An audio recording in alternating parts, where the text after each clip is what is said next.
continue with our second series on some of the most important topics before your UGC psychology examination that you must cover. So the series here starts with memory model. So Atkinson-Sheriffin model, then we have the working model, the forgetting theories, the interference and the decay model are some of the most important ones.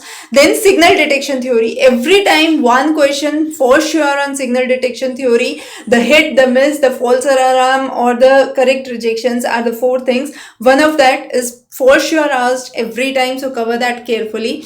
Personality theories. Now again, the trait theory, the type theory, the psychoanalytic theory by Freud, Alport, Cattell, 16 PF. Then we have the Big Five theory, humanist models under Rogers or Maslow's theory are important.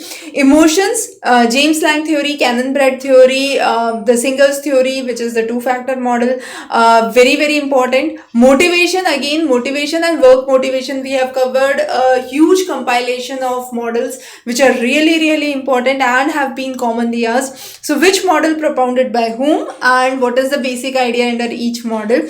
So for example, Maslow's hierarchy is one very, very common one. Then we have the achievement motivation, self-determination theory. Again, self-determination theory is one of the very standard questions asked each and every time.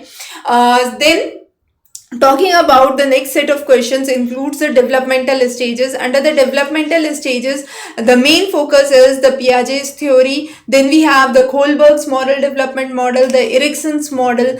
Again, some of the commonly asked topics. Social influence, the conformity, the obedience, the Milgram experiment, group dynamics as another important topic. Then there are questions on attribution theories, which talks about the locus of causality or the Kelly's covariation model. Very, very important. Kelly's covariation has been asked recently in the past few years very frequently, so becomes really important. Then psychopathology. Under that, the classification of disorders, DSM-5 classification, the IDC 11, particularly the anxiety, schizophrenia and mood disorders. And then the idea of Indian psychology, where the concepts from Bhagavad Gita, the contribution of self-knowledge, the contribution of sects like Buddhism, Sufism, yoga are again really important for the perspective of the examination. This is, however, a new topic which has been added after 2019, but there have been ample number of questions on these topics in the recent go. And of course, the complete